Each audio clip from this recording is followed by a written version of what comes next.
Hello साथियों, A to Z classes में आपका स्वागत है। और आज हम लोग जो साइकोलॉजी की एक नई टर्मिनोलॉजी है जिसको कहते हैं बुद्धि, यहाँ स्क्रीन पे आपको दिख रहा होगा।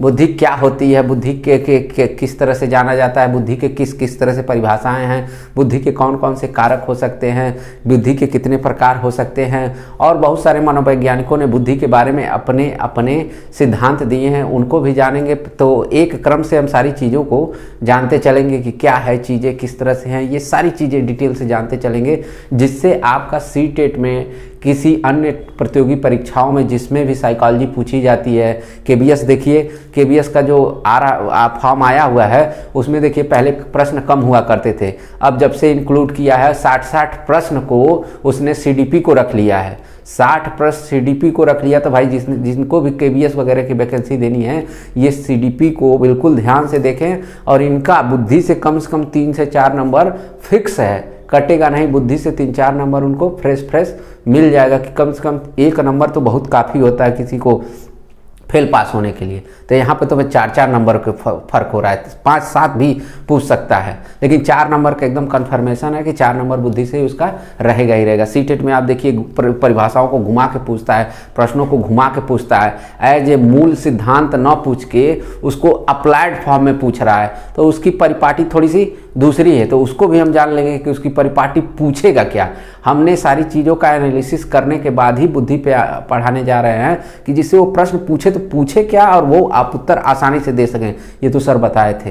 तो आज हम जो बुद्धि अब जानेंगे, इसके लिए कई लोगों ने हमारे चैनल को अभी सब्सक्राइब नहीं किया है, जो नए लोग जुड़ रहे हैं, तो वो चैनल को एक बार ज़रूर सब्सक्राइब करें, और जिससे उनको हमारी वीडियो की नोटिफिकेशन उन तक पहुंचती रहेगी। और अधिक से अधिक हमारे चैनल को लाइक करें, शेयर करें, जो भी जुड़े हुए हैं वो तुरंत इस वीडियो को अन्य ग्रुपों में शेयर कर दें, जिससे अन्य लोग भी इस वीडियो से जुड़ जाएँ और अधिक से अधिक लाभ उठा सकें। ठीक, तो अब बात करते हैं बुद्धि। ये जो बुद्धि है, ये बुद्धि होती क्या है?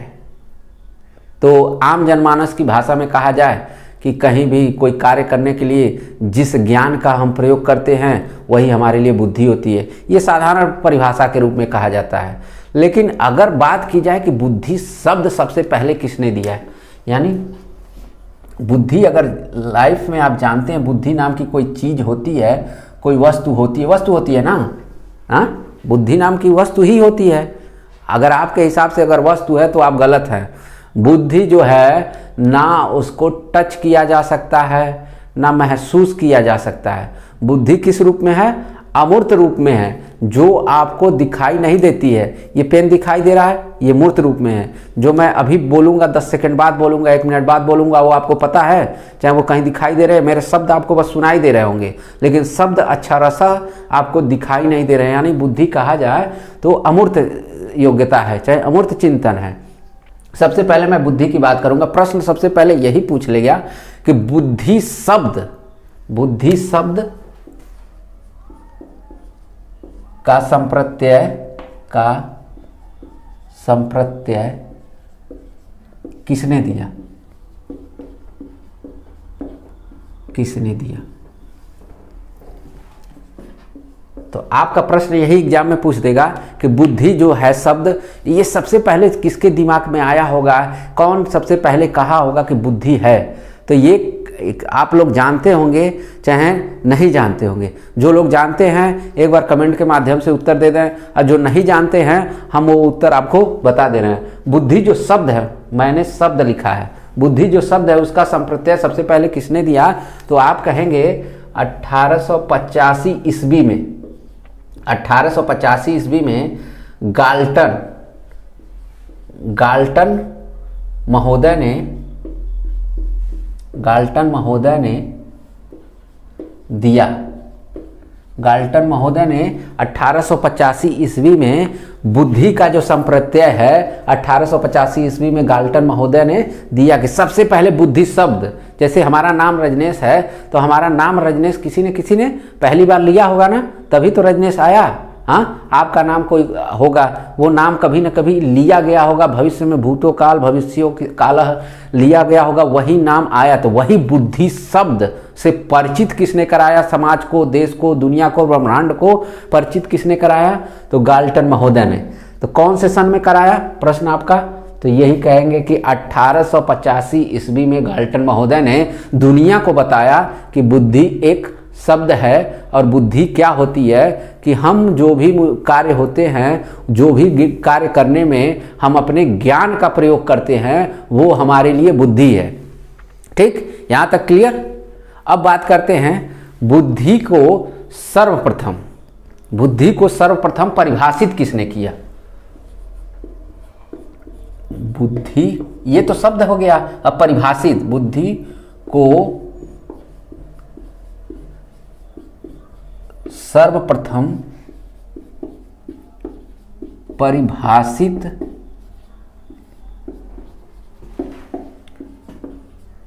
किसने किया। ये प्रश्न एग्जाम में देखिए पूछ ले तो आप कंफ्यूज ना होइए कि बुद्धि शब्द को सर्वप्रथम परिभाषित किसने किया, या बुद्धि को सर्वप्रथम परिभाषित किसने किया, यानी समाज में बुद्धि को लेके आया एक परिभाषा के रूप में। अभी तक बुद्धि की कोई भी परिभाषाएं नहीं आई थी, सबसे पहली बुद्धि की परिभाषा दी किसने, ये प्रश्न है आपके लिए। अगर आप जानते हैं तो कमेंट से बताइए, नहीं जानते हैं तो मैं बता दूंगा। सर्वप्रथम तो आप कहिए कि बुद्धि को सर्वप्रथम परिभाषित किसने किया भाई, बेरिंग महोदय ने। बेरिंग जानते हैं ना? हाँ, अरे भाई साइकिल होती है ना, उसमें बैरिंग लगता है ना, तो समझ लीजिए उसी से कॉन्सेप्ट रख लीजिए, बेरिंग। ठीक, उनका नाम था क्या, बेरिंग, यानी बिना रिंग के। ठीक, अब बैरिंग कहेंगे तो साइकिल में होती है ना, ऐसे साइकिल जिसके माध्यम से चलती है, चक्का चलता है, बेरिंग में लगा होता है ना, उसी के माध्यम से, तो वही यही है। बेरिंग महोदय ने सर्वप्रथम बुद्धि की परिभाषा दी। ठीक, और बुद्धि की परिभाषा कौन से सन में दी, आप सन बता सकते हैं? एक बार सन बता सकते हैं तो सन बता दीजिए मुझे। सन 1923 ईस्वी में, सन 1923 ईस्वी में सर्वप्रथम बुद्धि की परिभाषा दी। सर्वप्रथम सन 1923 ईस्वी में। वो परिभाषा क्या थी बता सकते हैं? जो बेरिंग महोदय ने सन 1923 में जो परिभाषा दी, उस परिभाषा बता सकते हैं कि क्या वो परिभाषा है? बिल्कुल, आप परिभाषा वो बताइए अगर जानते हो तो, क्या वो परिभाषा थी? उनकी परिभाषा थी, बुद्धि वही है जो बुद्धि का मापन करता है। यही इनकी परिभाषा थी। ठीक, बेरिंग महोदय की यही एक परिभाषा थी, यही सर्वप्रथम मापता है, चाहे बुद्धि का परीक्षण करता है। मापना का छोड़ को यहाँ बुद्धि का परीक्षण करता है। तो यही ऐसी परिभाषा है जो बुद्धि के क्षेत्र में सर्वप्रथम दी गई थी। अगर एग्जाम में पूछ दे, 4 ऑप्शन में परिभाषाएं लिख दे, 4 परिभाषाओं को, और उसमें से पूछ दे कि सर्वप्रथम बुद्धि की कौन सी परिभाषा है इसमें से, तो आप ये परिभाषा को एक बार जरूर ध्यान दीजिएगा। बुद्धि वही है जो बुद्धि का परीक्षण करती है, चाहे बुद्धि का मापन करती है, चाहे बुद्धि के परीक्षण का मापन करती है। ठीक ना, ये सारी चीजें कर सकते हैं आप कहीं कहीं लिखा होगा कि परीक्षण का मापन, चाहे परीक्षण करिए, चाहे परीक्षण का मापन करिए, चाहे परीक्षण का प्रयोग में लाइए। ये इसी तरह की परिभाषाएं किसने दी? बेरिंग महोदय ने। कौन से सन में? सन 1923 ईस्वी में। लेकिन ये तो परिभाषा की बात हो गई, लेकिन बुद्धि में सर्वप्रथम अपना प्रयोग के माध्यम से बुद्धि का सर्वप्रथम सिद्धांत किसने दिया? बुद्धि का सर्वप्रथम सिद्धांत किसने दिया? एक एक को समझते चलते हैं, जिससे ये कोई भी एग्जाम में प्रश्न आए तो आप उसको क्रैक कर सकें बिल्कुल आसान से शब्दों में। तो प्रश्न मेरा यही है कि बुद्धि का सर्वप्रथम सिद्धांत किसने दिया और कौन से सन में दिया? बुद्धि का सर्वप्रथम सिद्धांत, चाहे नियम कहिए, किसने दिया? बताइए जल्दी। बुद्धि का सर्वप्रथम सिद्धांत या नियम किसने दिया? तो आप यहाँ पे कहेंगे बीने महोदय ने। बीने महोदय, बीने। ठीक, ये विनय महोदय हैं, जो साइमन है ना, विनय साइमन कहा जाता है ना, तो साइमन जो था इन्हीं विनय का शिष्य था। और जो इन्होंने परिभाषाएं दी सन 1905 ईस्वी में, परिभाषाएं कह रहे हैं, सिद्धांत, परिभाषा तो सन 1923 ईस्वी में आई थी बुद्धि की, लेकिन अगर सिद्धांत की बात करें तो सिद्धांत सबसे पहले विनय महोदय ने दिया था सन 1905 ईस्वी में। सिद्धांत देखिए अलग है, परिभाषा अलग है। परिभाषा को मैंने लिख भी दिया है, इसका सिद्धांत, इसके सिद्धांत को, विनय के सिद्धांत को किस नाम से जानते हैं? प्रश्न पूछ दे कि जो सर्वप्रथम बुद्धि के सिद्धांत दिया गया था उसके सिद्धांत का नाम क्या था, आप बताइए। तो इसको कहते हैं एक कारक सिद्धांत। क्या कहते हैं? एक कारक सिद्धांत। क्या कहते हैं? एक कारक सिद्धांत। इनके सबसे पहले सिद्धांत जो उन्होंने दिया उसका नाम था एक कारक सिद्धांत। अगर इनके सिद्धांत को किसी अन्य नाम से दिया जाए तो कार्य विश्लेषण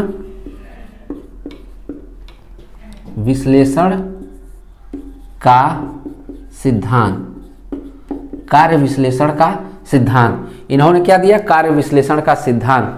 ठीक, एक कारक का सिद्धांत, कार्य विश्लेषण का सिद्धांत, इस तरह से इनका सिद्धांत का नाम था, जो कौन से सन में मिला? सन 1905 ईस्वी में। अब ये कहा जाता है कि जब इनका एक कारक जो सिद्धांत था, ये सिद्धांत तो बनाए, लेकिन इनके सिद्धांत में इन्होंने कहा कि सारे जो कारक होते हैं सिर्फ एक कारकों से तो बुद्धि मिलकर बनी नहीं होती है, बहुत सारे कारक मिलकर बने होते हैं। तो इन्होंने सन 1911 ईस्वी में, विनय महोदय ने 1911 ईस्वी में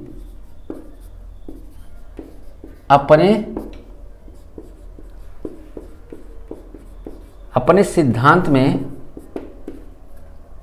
संशोधन किया। अपने सिद्धांत में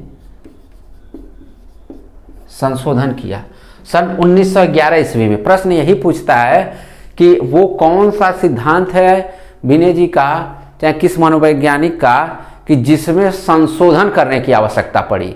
तो आप कहेंगे विनय का एक कारक सिद्धांत है जो सन 1911 ईस्वी में, सन 1911 ईस्वी में एक कारक सिद्धांत में संशोधन करने की आवश्यकता पड़ी।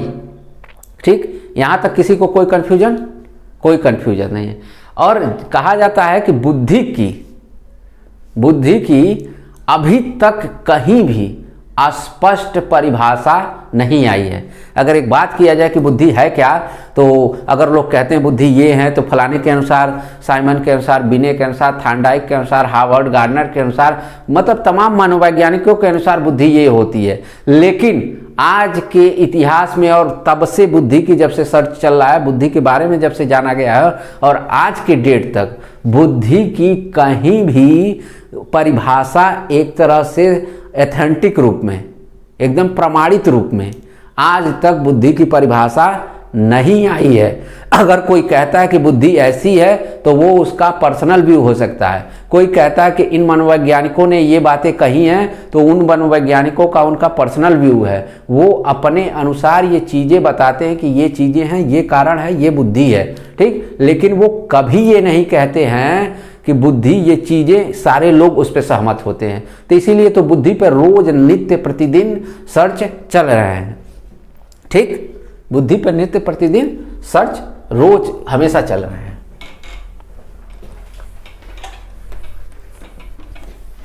क्लास में बिल्कुल जुड़े रहिएगा लास्ट तक। आपका कोई भी ऐसा प्रश्न नहीं होगा जो एग्जाम में आए छूट जाए। ऐसा कोई प्रश्न नहीं होगा जो एग्जाम में आए और छूट जाए। कहा जाता है कि बुद्धि मूर्त होती है कि अमूर्त होती है? आप बताइए, बुद्धि मूर्त रूप में जानी जाती है कि अमूर्त रूप में? अभी थोड़ी देर पहले मैंने इसका उत्तर दिया कि बुद्धि जो है ये अमूर्त रूप में जानी जाती है। बुद्धि क्या है? अमूर्त। अमूर्त रूप में बुद्धि होती है। किस रूप में होती है? अमूर्त रूप में बुद्धि होती है।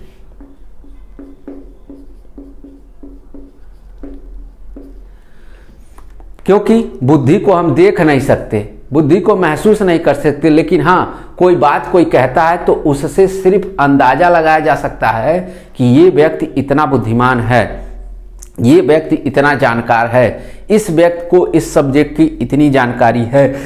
किसके माध्यम से भाई? ये कह सकते हैं कि बुद्धि का जो रूप है ये अमूर्त रूप में है। क्यों?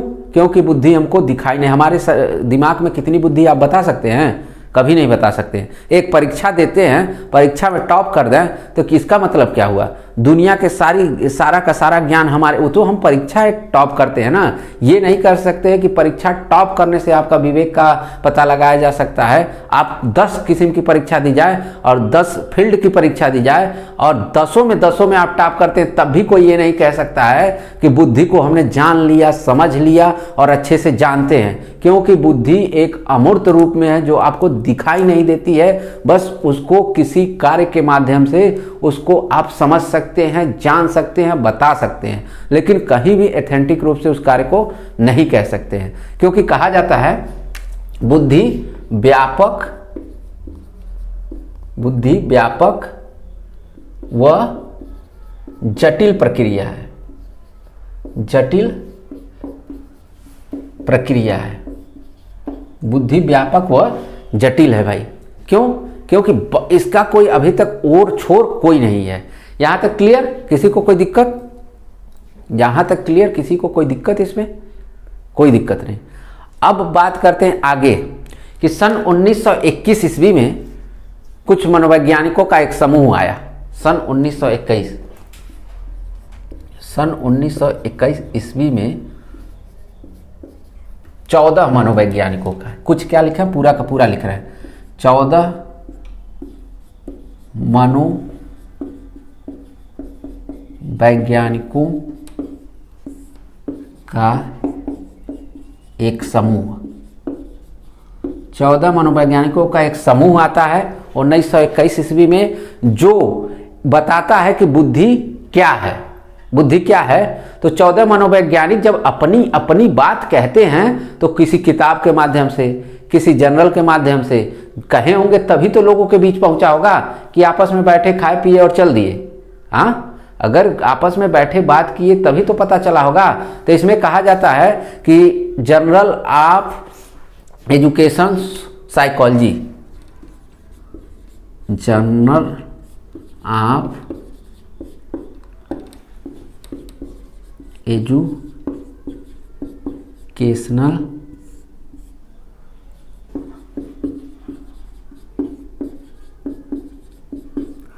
जर्नल ऑफ एजुकेशनल साइकोलॉजी, ये सन 1921 में जब लोग मनोवैज्ञानिकों का एक समूह जब बुद्धि पे अपनी बात कर रहा था, बुद्धि पे अपने अपने विचार दिए कि बुद्धि ऐसी होती है, बुद्धि ऐसे कार्य करती है, बुद्धि के ऐसे प्रतिरूप होता है, बुद्धि का फंक्शन ऐसे होता है। तो सन 1921 में जो 14 मनोवैज्ञानिक थे अपनी अपनी बात कहे थे, वो किसमें छपा था?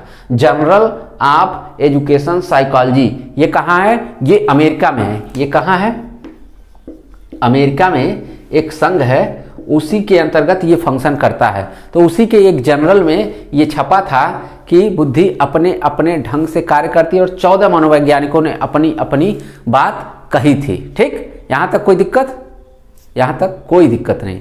अब बात करते हैं बुद्धि की जो अलग अलग, पहले सबसे पहले जो बुद्धि की परिभाषाएं आई पहले, फिर दूसरे स्टेज पे बुद्धि की जो परिभाषाएं आई और तीसरे स्टेज पे बुद्धि की जो परिभाषाएं आई, उनमें किस तरह के व्यू रखे गए थे।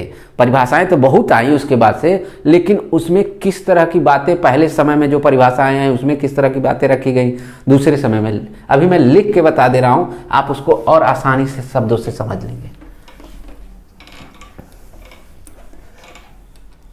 शुरुआत में जो सबसे पहले परिभाषा है, यानी फर्स्ट रूप में बहुत सारी परिभाषाएं आई, फर्स्ट रूप में जो पहले परिभाषाएं आई उसमें क्या कहा गया था, किस तरह की परिभाषाएं शुरुआत में आ रही थी। जो फर्स्ट कहिए कि सबसे पहले जो बुद्धि के बारे में परिभाषाएं आ रही थी, तो उसमें किस तरह की बातें कही जा रही थी। प्रश्न आपसे यही पूछ दिया था कि जो सर्वप्रथम बुद्धि की परिभाषाएं सर्वप्रथम आ रही थी, उसमें किस बात पर ज़्यादा फोकस था, चाहे किस पे ज़्यादा चर्चा की गई थी। तो आप एक तरह से उत्तर निरुत्तर हो जा रहे थे कि भाई ये तो हमने कहीं पढ़ा ही नहीं, कहीं हमने जाना ही नहीं, इस तरह का आज तक किसी ने टीचर ने बताया ही नहीं, तो जानेंगे भैया क्या। उनको तो पढ़ाना लिखाना उतने है भाई, वो यूथ कंपटीशन लेके पढ़ाते हैं, वो फलाने किताब लेके पढ़ाते हैं कि क्वेश्चन देखा, क्वेश्चन देख के जाके वो रट के वो क्लास में बताते हैं। भैया अगर इस तरह से बताना हो तो मुझे तो लगता है कि 20-25 मिनट में क्लास में तो ओवर कर दूंगा, क्योंकि बस वही चीज़ें मैं बोलूँगा जो अब मुझे आपको समझाना है कि परीक्षा में आपका ज्ञान अस्थायी रूप से रहे। ठीक, तो इसमें जो पहली परिभाषा है उसमें कहा गया कि वातावरण के साथ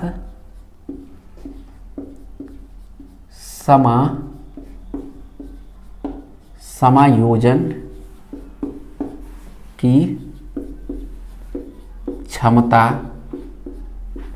होती है। पहली की जिस प्रकार पहले फर्स्ट राउंड में जिस तरह से बुद्धि की परिभाषाएं आ रही थी, उसमें क्या कहा जा रहा था कि वातावरण के साथ वो बुद्धि जिसमें समायोजन करने की क्षमता होती है वही बुद्धि होती है। पहले राउंड में जो परिभाषाएं, शुरुआती दौर में जो परिभाषाएं बुद्धि के लिए आ रही थी, उसमें यही कहा जा रहा है कि वातावरण के साथ जो समायोजन करने की जिसके पास क्षमता होती है वही बुद्धि है। यानी वातावरण, भाई जिस माहौल में रहते हैं उस माहौल में रहते हैं, लेकिन हमको वो माहौल पसंद नहीं है, ठीक, लेकिन हम उसमें समायोजन यानी एडजस्ट कर लेते हैं, अपने आप को उस समाज के अनुसार, उस वातावरण के अनुसार ढाल लेते हैं और उन्हीं लोगों की तरह हम भी रहते हैं, रहन सहन हमारा हो जाता है, वो हमारी बुद्धि है। हम अपने आप को दूसरे वातावरण में किस तरह ढाल ले रहे हैं, उसके साथ समायोजन कैसे कर ले रहे हैं और बेहतर नागरिकों की तरह कार्य कर रहे हैं। ऐसा नहीं है कि हम जंगलियों की तरह व्यवहार कर रहे थे, यानी हमारा जो व्यवहार है एक सामान्य रूप से जो ऐसा उनका वातावरण है उनके अनुसार हम अपने आप को ढाल ले रहे हैं। तो ऐसे क्या हो जा रहा है भाई, वातावरण के साथ समायोजन करने की जो क्षमता हमारे अंदर थी वही हमारी बुद्धि है। शुरुआत में इस तरह की परिभाषाएं आई। सेकेंड जब स्टेप की जो परिभाषाएं आई, सेकेंड स्टेज की, तो उसमें क्या कहा जा रहा था सेकेंड स्टेप में कि वह बुद्धि की वह क्षमता जिसके पास जितनी रहेगी वह उतना सफल रहेगा।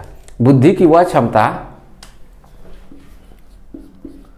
बुद्धि की वह क्षमता यानी बुद्धि की वह क्षमता जिसके पास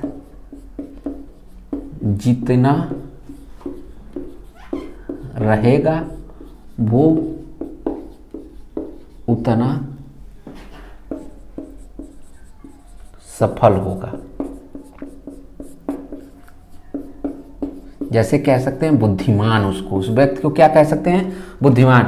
सेकेंड राउंड की परिभाषाओं में देख लीजिए, बुद्धि की वह क्षमता से ये कहने का मेरा तात्पर्य है कि वातावरण के साथ समायोजन की जो क्षमता होती है, यानी जिसके पास वातावरण में समायोजन करने की जितनी अधिक क्षमता होगी, जितना अधिक क्षमता होगा, वो व्यक्ति उतना ही सफल माना जाता है। जिसको एक तरह से कहा जाए कि बड़ा ही बुद्धिमान व्यक्ति है, वो किसी भी परिस्थितियों में अपने आप को ढाल लेता है, उसको ये बहुत वक्त नहीं लेता है। आजकल की शादियों में देखते होंगे भाई, एक दुल्हन दूसरे के घर जाती है ना, शादी करके लोग लेके जाते हैं ना दुल्हन को, तो वो क्या करती है, एक परिवार को छोड़ के दूसरे परिवार के साथ समायोजन बैठाती है कि नहीं बैठाती है भाई, समायोजन तो ही बैठाती है। तो वो जितने परिवार के साथ जितना बढ़िया समायोजन बैठाएगी, वो परिवार क्या होगा, वो उतना ही परिवार सफल होगा और वो खुद भी बहुत ज़्यादा सफल मानी जाएगी। लेकिन वही घर में जाने के बाद तांडव शुरू कर दे तो क्या उसके साथ परिवार के साथ समायोजन बैठा पाई, यानी नहीं, वो उतनी सफल नहीं मानी जाएगी जितना उससे अपेक्षा की जाती थी कि घर आएगी, बहू आएगी तो सारे परिवार को संभाल लेगी, सारा परिवार हमारा अच्छे से चलता रहेगा, सारे लोगों को अच्छे से सारी चीज़ें समयानुसार होती रहेंगी बहू के आने से। लेकिन वही चीज़ें उसका परिवार के साथ, उसके वातावरण के साथ वो समायोजन नहीं कर पाती है और क्या होगा, वो उतनी सफल नहीं हो पाएगी। लेकिन जो बहू जिस परिवार के साथ जाएगी और जितने अच्छे ढंग से समायोजन करेगी उस वातावरण के साथ, वो उतनी ही सफल मानी जाएगी। तो ठीक वही बात है, बुद्धि की वह क्षमता जिसके पास जितना रहेगा, यानी समायोजन, वातावरण के साथ समायोजन करने की जितनी क्षमता होगी वो उतना ही सफल माना जाएगा। जैसे उसको कह सकते हैं बुद्धिमान व्यक्ति। ठीक, अब तीसरे वाले जो परिभाषाएं आ रही हैं, जो तीसरे राउंड की जब परिभाषाएं आई थर्ड में, उसमें क्या कहा गया? उसमें कहा गया कि बुद्धि अमूर्त करने की क्षमता है, बुद्धि को अमूर्त करने की क्षमता, बुद्धि अमूर्त करने की क्षमता, यानी बुद्धि को हम देख नहीं सकते हैं लेकिन उसका प्रयोग हम जितना अधिक करते हैं, यानी बुद्धि हमारे अमूर्त रूप में मैंने थोड़ी देर पहले बताया, तो बुद्धि का प्रयोग हम जितना अधिक करते हैं, जितना अधिक से अधिक करते हैं, वो हमारी बुद्धि उतनी ही तीव्र होती है। यानी बुद्धि यहाँ पे माना जाएगा कि बुद्धि जो होगी बहुत तीव्र होगी, यानी जिसके पास हमारे बुद्धि को प्रयोग करने का तरीका आ गया, ठीक, हमारे बुद्धि में किस सिचुएशन में है, किस वातावरण में, किस परिस्थितियों में है और क्या करना है क्या नहीं करना है, अगर बुद्धि में अमूर्त करने की हमारे पास क्षमता आ जाए तो हम क्या बनेंगे? बहुत ही बुद्धि बहुत ही तीव्र होगी, तभी हम हर जगह हर परिस्थितियों में हर क्षमता के अनुसार 10-10 सेकंड में अपने आप को बदल लेंगे। 10-10 सेकंड में, मतलब अभी मैं बोल रहा हूं, अभी थोड़ी देर में रोने लगूंगा, अभी थोड़ी देर में हंसने लगूंगा, अभी थोड़ी देर में चिल्लाने लगूंगा। वो जिसके पास जिस तरह की कला होती है वो क्या होगी?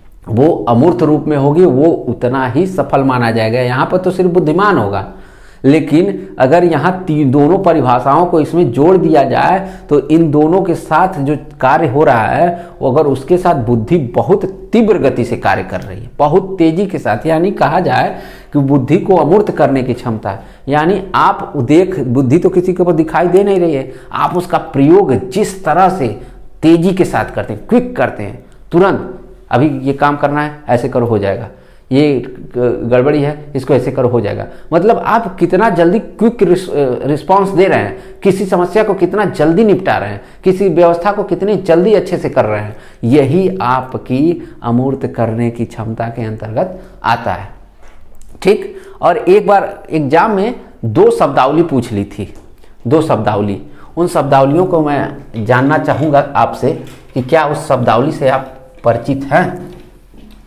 अगर उस शब्दावली से अगर परिचित हैं, बहुत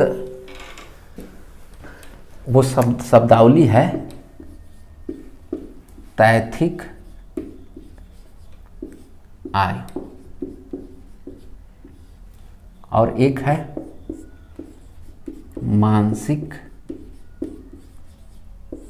आय।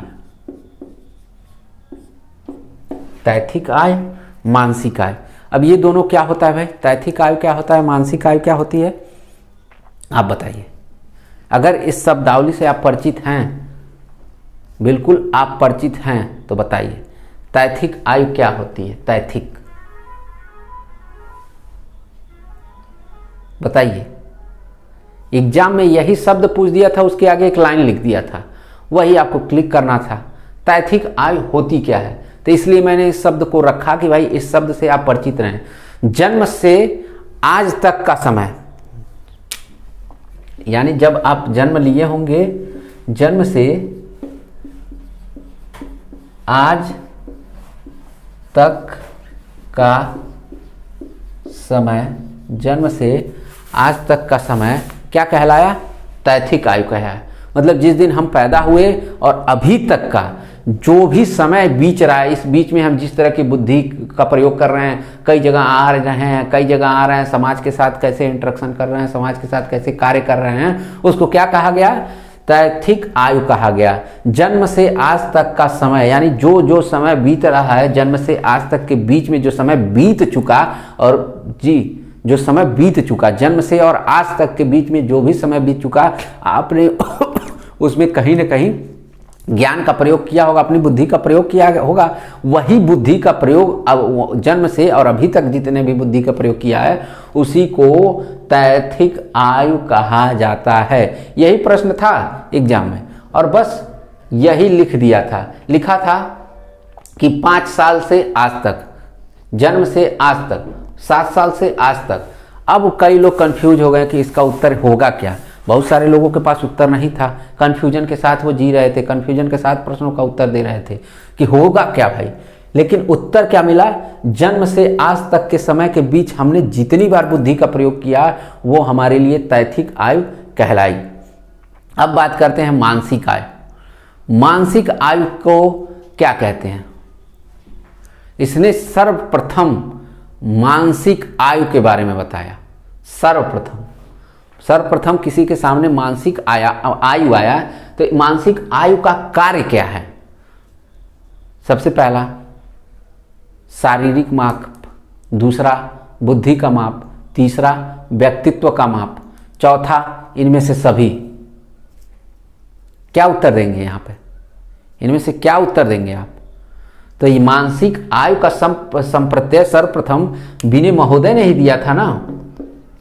बीने महोदय ने सर्वप्रथम मानसिक आयु का संप्रत्यय बीने महोदय ने दिया था। अब बीने महोदय ने जब दिया था तो ये किस रूप में दिया था? बुद्धि को मापने की एक मापनी, बुद्धि मापन करने की जो मापनी होती है वो, कि इस तरह से भी बुद्धि का मापन किया जा सकता है। यानी मानसिक आयु किसके लिए बना था? बुद्धि मापन के लिए। प्रश्न आपसे यही पूछेगा कि बुद्धि जो मानसिक आयु है क्या किसके लिए, किस कार्य के लिए बनी थी? तो आप यही कहेंगे बुद्धि मापन के लिए। ये नहीं कहेंगे कि व्यक्तित्व मापन के लिए, शारीरिक मापन के लिए। ठीक, आप यही कहेंगे मानसिक बुद्धि मापने के लिए ही आपका उत्तर होगा। तो ये शब्दावली जरूर ध्यान रखिएगा, इन शब्दावली से जरूर एक बार परिचित हो लीजिएगा कि जिससे आपको किसी प्रकार की कोई समस्याएं न आए। यहाँ तक अभी तक सारे लोगों को सब कुछ क्लियर, एकदम डिट्टो, किसी को कोई दिक्कत, सब कुछ क्लियर? ठीक, अब बात करते हैं कि बुद्धि के प्रकार की। बुद्धि के प्रकार।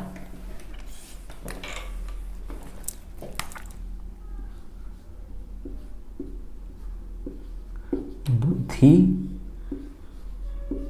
का प्रकार। बुद्धि कितने प्रकार की होती है? बुद्धि कितने प्रकार की होती है भाई? बुद्धि कितने प्रकार की होती है? सबसे पहले मुझे ये बताइए। मैं ये नहीं पूछ रहा हूं कि सिद्धांत, ध्यान रखिएगा, मैं सिद्धांत नहीं पूछ रहा हूं, बुद्धि का प्रकार पूछ रहा हूं कि बुद्धि को कितने प्रकारों में विभाजित किया गया है। तमाम मनोवैज्ञानिक इससे सहमत हैं। भाई जिसकी बहुमत होगी उसी के साथ तो जाएंगे हम। तो आप बताइए बुद्धि कितने प्रकार की होती है? जल्दी बताइए, काहे लेट कर रहे हैं भाई? कमेंट करिए, इतने लोग जुड़े हुए हैं, जरूर उत्तर आपके पास होगा। जल्दी से कमेंट करिए। बुद्धि का जो प्रकार है ये 3 प्रकार दिया गया है। बुद्धि का कितना प्रकार दिया गया है? 3 प्रकार। सबसे पहले कौन सी बुद्धि है? सामाजिक। याद आया? सामाजिक बुद्धि।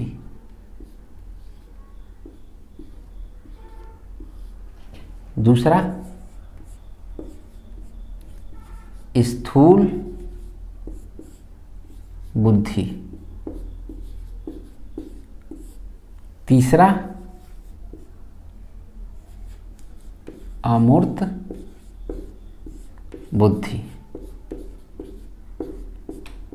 स्थूल को मूर्त बुद्धि भी कहते हैं। ठीक, स्थूल को मूर्त बुद्धि यानी सामाजिक, मूर्त, अमूर्त बुद्धि भी कहते हैं। ये 3 प्रकार की बुद्धि के बारे में बताया गया। ये 3 प्रकार के बुद्धि के बारे में बताया गया और तमाम मनोवैज्ञानिक एक सस्वर में पास कर दिए कि भाई यही 3 प्रकार से बुद्धि के जो प्रकार होते हैं वो होते हैं। तमाम मनोवैज्ञानिकों ने अपने अपने सिद्धांतों के माध्यम से बुद्धि के प्रकार के बारे में बताया है। तो अब सबसे पहले हम बात करते हैं सामाजिक बुद्धि। सामाजिक बुद्धि, ये सामाजिक बुद्धि क्या होती है? समाज में घूमना टहलना यही सामाजिक बुद्धि है? हाँ, सामाजिक बुद्धि होती क्या है बताइए? सामाजिक बुद्धि होती क्या है? इस सामाजिक बुद्धि उस बुद्धि को कहते हैं जिसमें समाज के साथ हम कितने अच्छे ढंग से व्यवहार कर रहे हैं, जिसमें समाज का व्यवहार, समाज के साथ व्यक्तित्व, समाज के साथ संबंध, समाज के साथ समायोजन, यानी कहा जाए कि समाज के साथ किस तरह का व्यवहार, समायोजन, संबंध, ये कहा जा सकता है कि ये समाज के साथ हम किस तरह का व्यवहार करते हैं, समाज के साथ किस तरह से हमारा समायोजन होता है, समाज के साथ हम अपनी बुद्धि के माध्यम से किस तरह से रह सकते हैं, कैसा हमारा व्यक्तित्व होता है समाज के साथ। व्यक्तित्व, ये भी सबसे इम्पॉर्टेंट है, व्यक्तित्व। यानी इन सारी चीज़ों को लेके समाज के साथ हमारा किस तरह का व्यवहार है, समायोजन है, संबंध है, किस तरह का व्यक्तित्व, अगर हम इनके बीच रहना चाहते हैं, समाज के बीच में रहना चाहते हैं, अगर इन चीज़ों की क्वालिटी हमारे अंदर नहीं है, किसी के साथ किस तरह से अच्छा व्यवहार करें, बुरा व्यवहार करें, बहुत अच्छा व्यवहार करें, बहुत बुरा व्यवहार करें, व्यवहार अच्छा बुरा कैसे, किसी के साथ, छोटे बच्चों के साथ कैसे व्यवहार किया जाता है, अपने से बड़ों के साथ कैसा व्यवहार किया जाता है, अपने समकक्ष जो हमारी हम उम्र के हों उनके साथ कैसा व्यवहार किया जाता है, तभी तो आप सामाजिक होंगे। समायोजन, आप छोटे बच्चों से, कोई छोटे बच्चों से बहुत प्यार करता है, कोई छोटे बच्चों से कहता है नहीं बड़े परेशान करते हैं सब, इनके साथ मैं नहीं रह सकता। तो ये समायोजन आप कैसे करते हैं उन छोटे बच्चों के साथ, अपने से बड़े लोगों के साथ कैसे समायोजन करते हैं, तो उसके लिए सामाजिक बुद्धि बहुत आवश्यक है। हमारा संबंध किस तरह से माता पिता से किस तरह से संबंध है, भाई बहन से किस तरह से संबंध है, शिक्षक और छात्रों का किस तरह के संबंध है, उसके कार्यों से किस तरह से संबंध है, अन्य लोगों से किस तरह से संबंध है। अगर हमारा इन लोगों के साथ संबंध बनाना है तो हमारे अंदर सामाजिक बुद्धि होनी ही चाहिए। अगर हमारे अंदर सामाजिक बुद्धि नहीं होगी तो हम समाज के साथ समायोजन नहीं कर सकते, समाज के साथ व्यवहार नहीं कर सकते। अगर समाज में रहना है, समाज के साथ रहना है और समाज के कायदे कानून, नियम कानून का पालन करना है तो हमको सामाजिक बुद्धि का प्रयोग करना ही करना होगा। यानी सारे लोगों से व्यवहार कुशल बन के रहना पड़ेगा, सारे लोगों के साथ समायोजन करने की क्षमता हमारे अंदर होनी चाहिए, अन्य के साथ किस तरह से व्यवहार करना है उसके साथ उचित व्यवहार करने का भी क्षमता होनी चाहिए। ठीक, ये सारी चीज़ वो हमारे व्यक्तित्व को निखारता है। सामाजिक बुद्धि जो होती है ये हमारे व्यक्तित्व का, यानी हमारे अंदर सामाजिक, कहते हैं ना लोग ये तो बड़ा अच्छा आदमी है यार, ये इससे बात हुई, आप ये तो कोई अपना इंट्रोडक्शन देते नहीं लेकिन आप उससे बात किए, जिस तरह से व्यवहार आप उसके साथ करते हैं, जिस तरह से अच्छा व्यवहार करेंगे तो कहेगा बहुत अच्छा आदमी है यार, इसका पर्सनालिटी जो है, इसका व्यक्तित्व है बड़ा अच्छे नेचर का है बहुत। लेकिन अगर उसी से रूडली व्यवहार कर लेते हैं, एकदम निराशाजनक वाला, तो किस तरह से कहता है भाई इसका व्यवहार अच्छा नहीं है, बिल्कुल अच्छा नहीं है, ये ठीक नहीं है।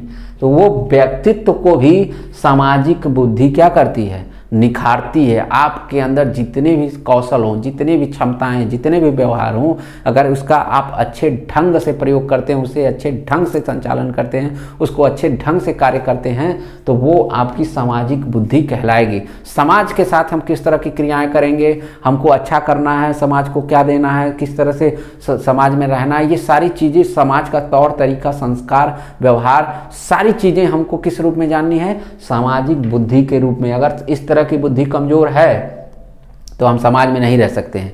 यानी ये कहा जाए एक सफल नेता बनने के लिए, सफल नेता बनने के लिए, सफल नेता बनने के लिए किस प्रकार की बुद्धि हमको चाहिए, इन तीनों बुद्धियों में से एक सफल नेता बनने के लिए किस प्रकार की हमको बुद्धि चाहिए भाई, जल्दी बताइए। एक सफल नेता बनने के लिए किस तरह की इसमें बुद्धि चाहिए? तो सफल नेता बनने के लिए हमको सामाजिक बुद्धि की आवश्यकता बनेगी। हमको समाज में मान मर्यादा प्रतिष्ठा प्राप्त करनी है तो हमारे अंदर किस तरह की बुद्धि होनी चाहिए, तो भी हमारे लिए सामाजिक बुद्धि होनी चाहिए। अगर हम अपने संस्कारों से लोगों को बताएं कि हमारे संस्कार इतने उच्च हैं तो कौन सी बुद्धि हमारे अंदर होनी चाहिए, ये सामाजिक बुद्धि ही होनी चाहिए। कि ये नहीं कि बस संस्कार अपने हिसाब से बनाए और अपने हिसाब से काम कर रहे हैं, नहीं, वो संस्कार सभी लोगों में पाए जाते हों, वो संस्कार सभी लोग जानते हों।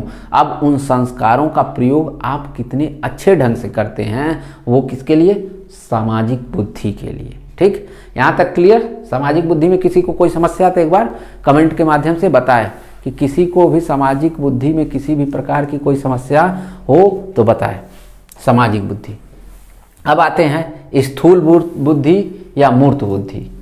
स्थूल बुद्धि या मूर्त बुद्धि कहते हैं, ठीक। अब स्थूल बुद्धि क्या होती है, स्थूल बुद्धि क्या होती है, चाहे मूर्त बुद्धि क्या होती है। इसमें कहा जाता है कि विभिन्न वस्तुओं को समझने व उनका प्रयोग करने, विभिन्न वस्तुओं को समझने व उनका प्रयोग करने, हम कह सकते हैं कि स्थूल बुद्धि के अंतर्गत विभिन्न वस्तुओं को समझने, उनका प्रयोग करने, जो वास्तविक स्थिति में, जो वास्तविक स्थिति में किया जाता है, जो वास्तविक स्थिति में किया जाता है। भाई क्या किया जाता है, इनका अनुकूलन बैठाया जाता है। मतलब वास्तविक स्थिति में आप किस तरह से अनुकूलन बैठा देते हैं, अनुकूलन बैठाने के लिए,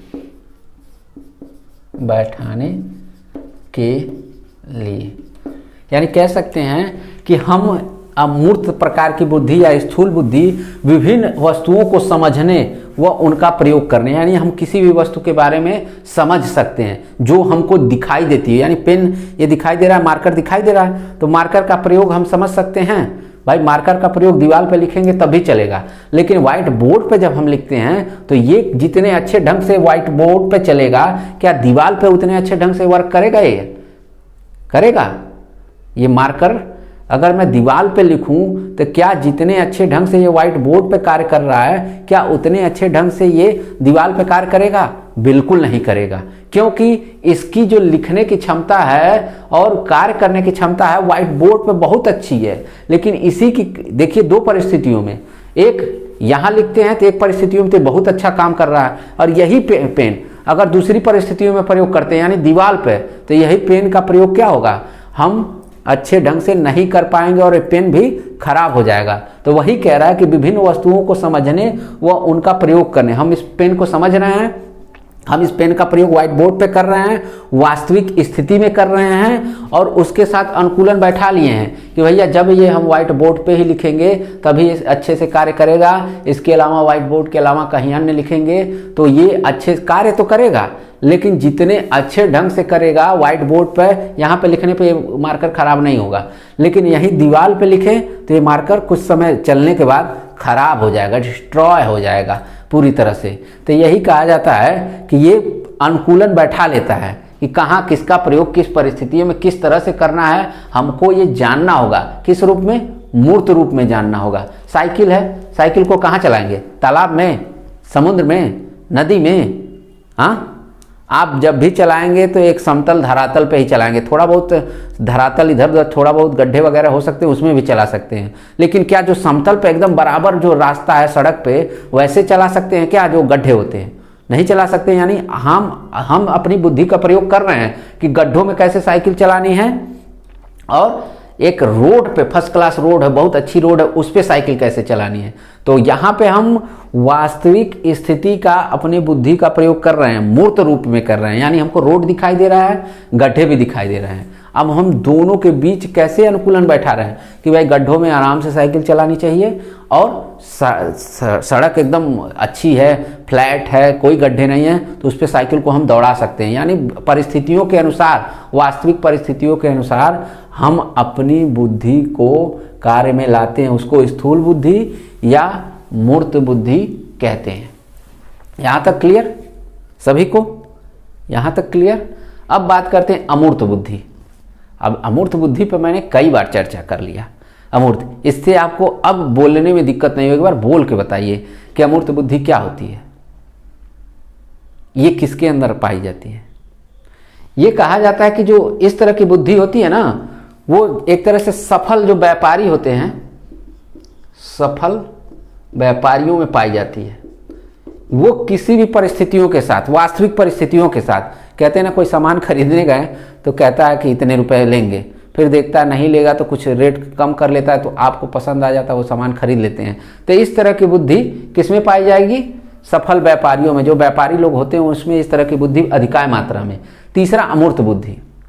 अमूर्त बुद्धि जो आपको बुद्धि दिखाई नहीं दे रही है, जो आपको सिर्फ आप कार्यों के माध्यम से उसको जान सकते हैं, समझ सकते हैं, लेकिन उसको महसूस नहीं कर सकते हैं, ठीक, उसको देख नहीं सकते हैं, उसी को अमूर्त बुद्धि कहा जाता है। जैसे कहा जाए अमूर्त बुद्धि कहा जाए तो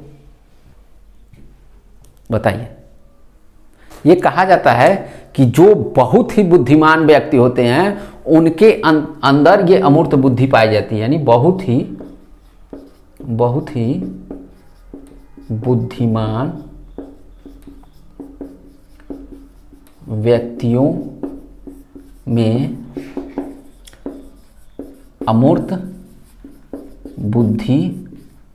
अमूर्त बुद्धि पाई जाती है। जैसे कहा जाए गणितीय संकेत और भी विज्ञान के नियम सूत्र, जो गणितीय सूत्र होते हैं, ठीक, ये इस तरह के कार्य जो होते हैं वो पढ़ना लिखना तर्क करना, कहा जाए पढ़ना लिखना तर्क करना, ये इस तरह की जिसके अंतर्गत बुद्धि पाई जाती है वो अमूर्त बुद्धि वाले होते हैं। जिसके जो गणितीय संकेतों को देख के कुछ लोग पेन और पेज को उठाते ही नहीं और सवाल को किसमें हल कर लेते हैं, देखे हैं? तुरंत जैसे इस सवाल को बोला गया वो तुरंत ही बिना पेन उठाए तुरंत उसी के साथ उत्तर बोल देते हैं। वो किस रूप में पाए जा रहे हैं भाई? अमूर्त बुद्धि उनके अंतर्गत सबसे ज़्यादा होती है। वो सबसे ज़्यादा, अगर अमूर्त बुद्धि किसके अंतर्गत? जो गणितीय संकेतों को तुरंत समझ लेते हैं, विज्ञान के नियमों को समझ लेते हैं, सूत्रों को समझ लेते हैं, पढ़ने लिखने और तर्क करने की क्षमता उनके अंतर्गत बहुत ज़्यादा होती है, जिससे वो अमूर्त बुद्धि के अंतर्गत आते हैं। वो उनके अंदर कोई भी समस्याएं होती हैं उसका बहुत जल्दी उसका निराकरण करने की क्षमता होती है। अन्य दोनों की अपेक्षा अगर कोई समस्या है तो उसको निराकरण सबसे ज्यादा कौन करेगा? तो अमूर्त बुद्धि वाला, क्योंकि ये सर्वोपरि बुद्धि मानी जाती है। और इस बुद्धि के अंतर्गत जो व्यक्ति होता है बहुत ज्ञानी व्यक्ति होता है, बहुत समझदार व्यक्ति होता है। इस तरह के बुद्धि रखने वाला व्यक्ति क्या बनेगा? वैज्ञानिक बनता है, चिंतक बनता है, कलाकार बनता है, ठीक। वो लोगों के भावों को समझ लेता है। कलाकार मैंने क्यों लिखा है? लोगों को भावों को समझता है, समझ लेता है कि कब कहाँ किस तरह से रोल करना है। उसके माध्यम से ये अमूर्त बुद्धि का वो प्रयोग करता है। वैज्ञानिक भाई, तमाम प्रकार के वैज्ञानिकों में इस तरह की बुद्धि पाई जाती है। बैठे बैठे सोच लेते हैं कि रॉकेट बनाना है तो उसका डिजाइन क्या हो, कितने वेग से जाए, ये चीज़ें कब वहाँ से छूटेंगे, उसके साथ जो साइड वाले पर होते हैं वो कब हटेंगे, किस तरह से हटेंगे, वहाँ जाने के बाद वो आराम से लैंड कर जाए किसी भी ग्रहों पे। वो सारी चीज़ें किस रूप में? अमूर्त रूप में। तब वो पेन उठा के उस पर खाका तैयार करके, लेआउट तैयार करके लोगों के बीच में लाते हैं और बताते हैं कि ये चीज़ें मेरा आइडिया है, इस पर काम किया जा सकता है। तो लोग पूछते हैं कार्य कैसे किया जाएगा, तो वो बताता है कि यहाँ ऐसे होगा। अपने पेन लिया ही रहता है, दिमाग में बैठाया रहता है और उसको लोगों को बता देता है। पेज पाप लोगों को भी पसंद आता है। चिंतक बैठे बैठे बहुत सारे समस्याओं को हल करता है। साहित्यकार होते हैं, वो चिंतक होते हैं, विश्लेषक होते हैं। ये बैठे बैठे सोचते हैं कि कैसे कैसे कार्य होना। कलाकार बहुत सारे फिल्म के एक्टरों को देखे होंगे, वो इसी तरह की बुद्धि लेके रहते हैं कि कब रोल कैसे, एकदम रोल को हुबहू कहते हैं लग रहा था हुबहू वही प्ले कर ही रहा है। किसी की बायोग्राफी होती है तो आपको लगता है हुबहू वही कर ही रहा है, ठीक। तो आई होप ये क्लास आप लोगों को बहुत अच्छे से समझ में आई होगी, बहुत अच्छे ढंग से समझ में आई होगी। मुझे नहीं लगता है कि ये बुद्धि, अब अगला जो पड़ाव होगा हमारा बुद्धि के जो सिद्धांत, उसके बारे में जानेंगे। तो आई होप ये क्लास आप लोगों को समझ में आ गई होगी, नोट्स बना लिए होंगे। तो अभी भी जितने लोगों ने वीडियो को नहीं दिया दोबारा देख लीजिएगा, और जिन लोगों ने सब्सक्राइब नहीं किया सब्सक्राइब कर लीजिएगा। धन्यवाद।